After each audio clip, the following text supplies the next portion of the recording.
Welcome to our next review. 2 parts, second part of this series for the Haunting series. The Haunting series. MykeCheck'd 95, Krieger Margin 1. The Bly Manor.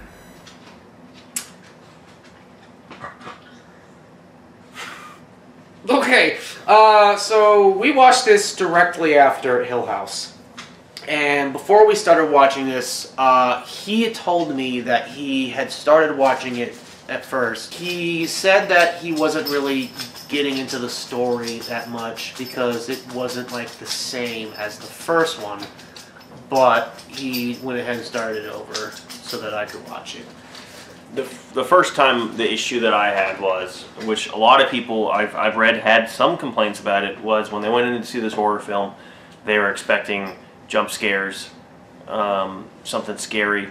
This book is based off of Turn of a Screw, which is a classic book that's not just all about horror, but the whole idea of it was that all horror stories are also love stories with a dark aspect to it. Very, very, very dark aspect to it. The first time I watched this, I was bored, but I didn't really like pay attention really that much. I skimmed through half the episodes and I was like, oh look, it's Lake Lady, and that's it.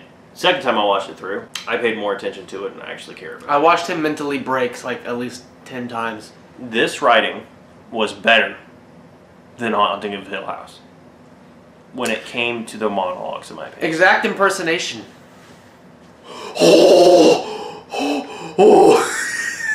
Everything they were saying throughout the film, if you go back and rewatch, this is like a what's the name? Fight Club, where you go back and you watch it again and it changes the movie completely and your mind just melts as what's going on when you figured out that there is no second dude. It was all in his head. The fucking shit that just lines up in this film. People are talking about something completely different that's really deep and really sad, and then it turns out that that's foreshadowing something that's going on in the future. And if anybody's talked to me about foreshadowing, I love foreshadowing and symbolism whenever they do stuff like this. I think it's beautiful, I think it's really good, and it's really earned points for me. Oh yeah, and like again, like people saying they weren't a huge fan of it because it wasn't horror based or whatever. This could also go for the why people wouldn't like the first one too. Is like you said it in the review for the first one. It's not a linear story. It jumps all over the place. It goes from timeline to timeline, hops up like hopscotches everywhere. I don't like to talk bad about a lot of movie reviewers, but there's a lot of people that I know in the world that they like to have a movie spoon-fed to them. And if they don't have it spoon-fed to them, then they just say, oh, well, it's bad. Paranormal Activity. So it's like, if I go into a movie and I'm watching this whole thing and it's basically saying, oh, well, here's this, I'm just like, it makes it boring. Like the 2 series like Hill House and Bly Manor. And my first example for this film, for this example I'm using, for me would be Inception. Because a lot of people told me you have to watch it 4, 5, 6 times to understand the film. I watched it once. I got it. I loved it. Or what was that one on Netflix, Rachel, like the ghost of Rachel or something, that like everyone on Facebook was like, oh my god, this is amazing, this is the most scariest thing ever, it's so complex. You watch it, and there's nothing special about it. It's not linear, and that's why I feel like some people wouldn't like it, because they want it simplified. They don't want to sit there and like figure it out and use their brains. So I'm saying, not trying to like talk bad on people like that. It's just there's some out there that absolutely refuse just to watch a movie and have it and eat and just watch a movie and actually try to figure out what's going on. Stupid fun movies are fun. That's what Friday the 13th's for.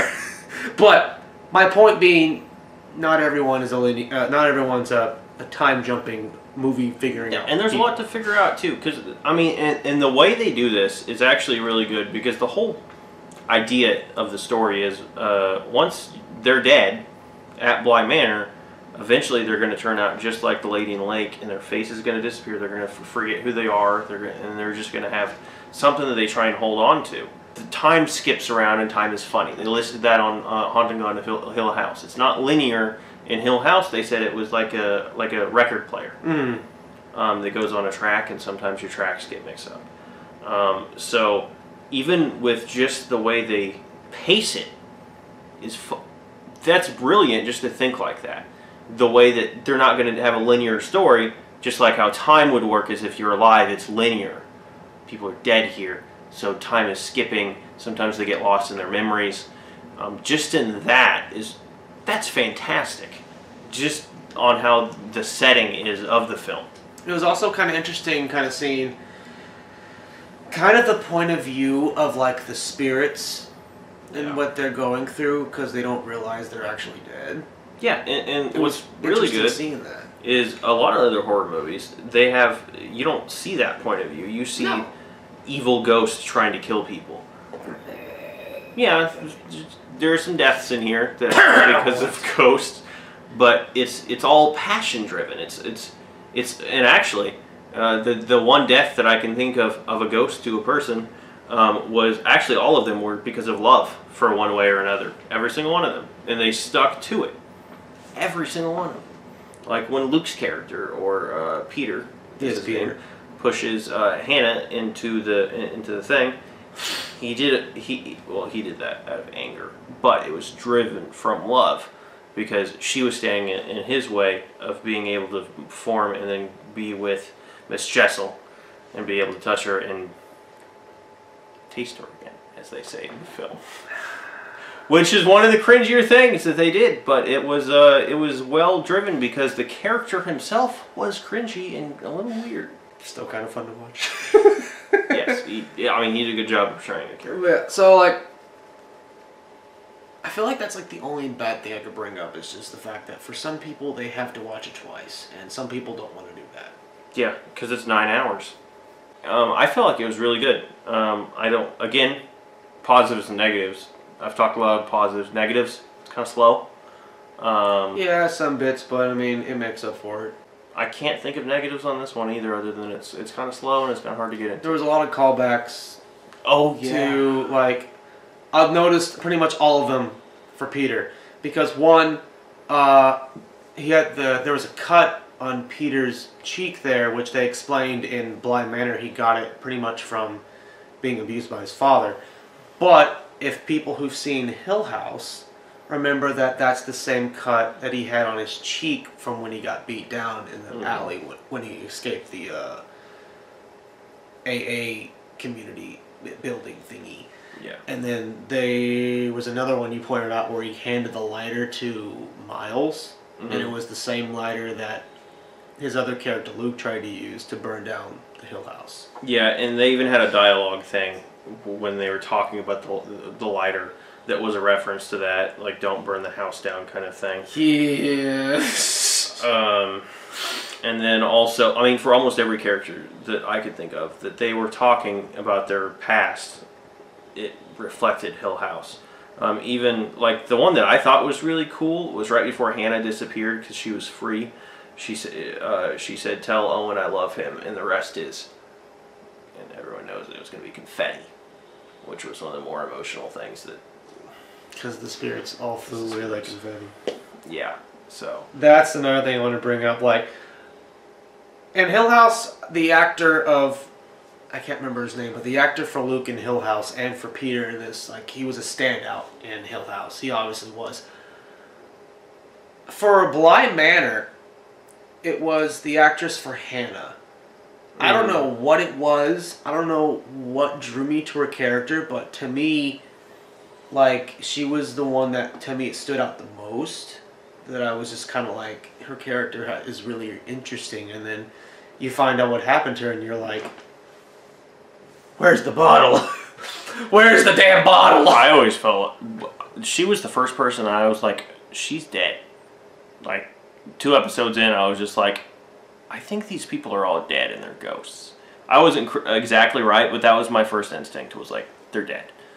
And I'm glad I was wrong, but it was interesting. And I mean, one of the lowest points for me, not like of the film quality-wise, but saddest points, is whenever Miles is possessed and he's bringing Hannah out to see her own body, and he tells her to look down, like Or in Coyote. He's making the Wile E. Coyote reference where he just keeps going forward, and the only reason why he falls is when he looks down. And she's trying to, like, she's still in denial, and she still hasn't accepted it yet, and she's trying to, like, oh, what are you doing? You're, kid, like, let's get back to the house, silly. And then he makes a fucked up reference and looks at her and goes, Mimi. And I'm like, what the fuck, man? It was so trolly, and then she looked down, and you just saw the pain and terror in her face, and, like, if you were to put yourself in those shoes, that would be the worst thing, is just to look down and go like, you just feel stuck now. Fuck. Because when you die, you hope that's it, you think like you're going to heaven or something, or whatever you believe. You don't think that you're going to be standing over your body just staring at what's left of you. And that just, it hurts when you see that and the look on her face. And she did such a good job throughout the show of showing that emotion of denial and then acceptance. The ending was emotional as hell. Yeah, because you think you get the happy ending and then it's not. There's no... It was like a lukewarm happy ending at the very, very end. Yeah, and then it finally ties in from the character at the beginning. I wish they would have done a better job of like going to that so we can try and clue together that was the family. For me... Because they just had it on the first episode and the last episode.